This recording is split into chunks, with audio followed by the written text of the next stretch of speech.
નમસ્કાર દર્શકો, તમે જોઈ રહ્યા છો એમટીડી ગુજરાતી ન્યૂઝ. હું છું તમારો હોસ્ટ એમટીડી અને હવે નજર કરીએ આજના મુખ્ય હેડલાઇન્સ પર. સૌથી પહેલા મોટી ખબર. નમસ્કાર. આજના આ ખાસ વિશ્લેષણમાં સ્વાગત છે. લાખો વિદ્યાર્થીઓ અને વાલીઓ જેની કાગડોરે રાહ જોઈ રહ્યા છે. હા, ગુજરાત બોર્ડના પરિણામો. તાજેતરના અહેવાલો મુજબ રિઝલ્ટની તારીખો અને પેપર ચેકિંગના આટલા મોટા ટાસ્કની તમામ રસપ્રદ વિગતો સામે આવી ચૂકી છે.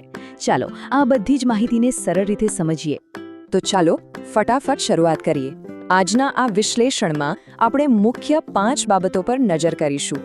બોર્ડના પરિણામની તારીખો, ધોરણ 12 અને ગુજકેટનું રિઝલ્ટ, ધોરણ 10ની વિગતો, વિદ્યાર્થીઓના આંકડાઓ અને અંતે પેપર ચેક કરવાની એ વિશાળ પ્રક્રિયા.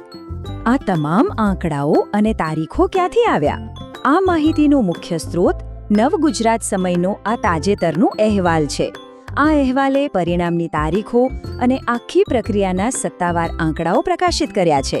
સૌથી પહેલો અને સૌથી અગત્યનો વિભાગ ગુજરાત બોર્ડના પરિણામની તારીખો. આપણે સૌ જાણીએ છીએ કે 26 ફેબ્રુઆરીથી શરૂ થયેલી પરીક્ષાઓ 18 માર્ચે પૂરી થઈ હતી. પરીક્ષા પૂરી થયાના 1.5 મહિનાની આ લાંબી પ્રતીક્ષા બાદ ફાઇનલી રિઝલ્ટનો સમય આવી ગયો છે. 4 મેના રોજ ધોરણ 12 અને ગુજકેટના પરિણામો આવશે અને ત્યારબાદ તરત જ 6 મેના રોજ ધોરણ 10ના પરિણામો જાહેર થશે. આ ટાઈમલાઈન એકદમ વ્યવસ્થિત રીતે ગોઠવાઈ છે, જેથી કોઈ મૂંઝવણ ન રહે. આગળ વધીએ બીજા વિભાગ તરફ. ધોરણ 12 અને ગુજકેટના પરિણામની ખાસ વિગતો. અહીં નોંધવા જેવી સૌથી મોટી વાત એ છે કે શિક્ષણ બોર્ડે આ વખતે એક સારો નિર્ણય લીધો છે. સામાન્ય રીતે સાયન્સ અને સામાન્ય પ્રવાહના પરિણામો અલગ અલગ દિવસે આવતા હોય છે, ખરું ને? પણ આ વર્ષે ધોરણ 12 વિજ્ઞાન પ્રવાહ અને સામાન્ય પ્રવાહ બંનેના પરિણામો 4 મેના રોજ એક સાથે જ જાહેર કરવામાં આવશે. આનાથી એકસાથે લાખો વિદ્યાર્થીઓની આતુરતાનો અંત આવશે. આ ઉપરાંત એન્જિનિયરિંગ અને ફાર્મસીમાં પ્રવેશ માટે જે ગુજકેટની પરીક્ષા 29 માર્ચના રોજ લેવાઈ હતી, તેનું પરિણામ પણ 4 મેના રોજ જ બહાર પડશે. આંકડાઓ પર નજર કરીએ તો ગુજકેટ માટે 1.36 લાખ જેટલા વિદ્યાર્થીઓ નોંધાયા હતા અને તેમાંથી 1.32 લાખ વિદ્યાર્થીઓએ ખરેખર પરીક્ષા આપી હતી. આ સૌનું ભવિષ્ય 4 મેના રોજ નક્કી થઈ જશે. હવે વાત કરીએ ત્રીજા વિભાગની.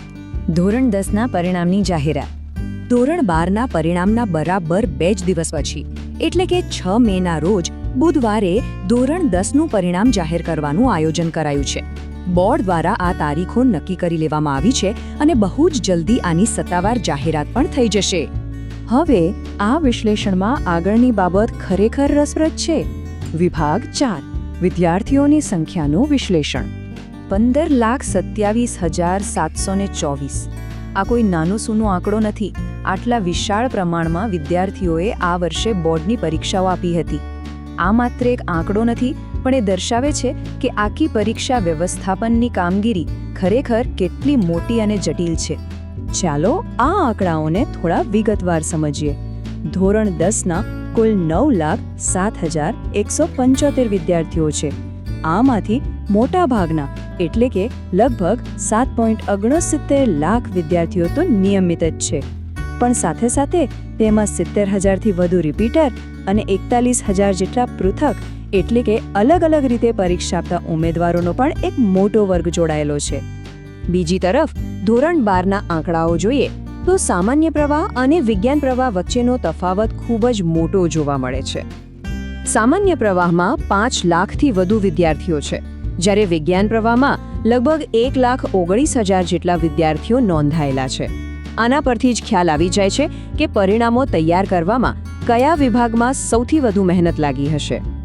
આમાં પણ જો થોડા વધુ ઊંડા ઉતરીએ તો સામાન્ય પ્રવાહમાં આશરે 4.37 લાખ નિયમિત વિદ્યાર્થીઓ છે અને વિજ્ઞાન પ્રવાહમાં 1.11 લાખ નિયમિત વિદ્યાર્થીઓ છે. બાકીના રિપીટર અને ખાનગી ઉમેદવારો છે. આ દરેક વિદ્યાર્થીનું પરિણામ ચોકસાઈપૂર્વક તૈયાર કરવું એક ખરેખર એક ઝીણવટભરી કામગીરી છે. અને હવે પહોંચીએ આપણા અંતિમ વિભાગ તરફ. 15 લાખ વિદ્યાર્થીઓનું આ વિશાળ મૂલ્યાંકન કાર્ય કેવી રીતે પાર પડ્યું? કલ્પના કરો, 454 મૂલ્યાંકન કેન્દ્રો અને 75,821 શિક્ષકો. પરીક્ષા પૂરી થયાના બીજા જ દિવસથી જ બોર્ડે આટલા મોટા પાયે પેપર ચેકિંગ શરૂ કરી દીધું હતું. લગભગ 76,000 શિક્ષકો દિવસ રાત આ કાર્યમાં લાગેલા હતા 1.5 મિલિયન વિદ્યાર્થીઓનું મૂલ્યાંકન કરવું એ ખરેખર એક આશ્ચર્યજનક અને ભગીરથ કાર્ય છે. અને આ બાબત બહુ સ્પષ્ટ રીતે દર્શાવે છે કે સંસાધનોની વહેંચણી કેટલી વ્યવસ્થિત હતી. ધોરણ 10માં સૌથી વધુ વિદ્યાર્થીઓ હતા તો ત્યાં 213 કેન્દ્રો અને 39,962 શિક્ષકો રોકાયેલા હતા. ધોરણ 12 સામાન્ય પ્રવાહ માટે 172 કેન્દ્રો અને લગભગ 30,000 શિક્ષકો અને વિજ્ઞાન પ્રવાહ માટે 69 કેન્દ્રો પર 9,055 શિક્ષકોએ પોતાની જવાબદારી નિભાવી. વિદ્યાર્થીઓની સંખ્યા મુજબ આટલી સચોટ ફાળવણી ખરેખર જબરદસ્ત છે. તો 15 લાખથી વધુ વિદ્યાર્થીઓ અને તેમની લાખો ઉત્તરવહીઓનું મૂલ્યાંકન હવે સફળતાપૂર્વક પૂર્ણ થઈ ગયું છે. 4 અને 6 મેના રોજ આ લાંબી મહેનતનું પરિણામ સૌની સામે હશે.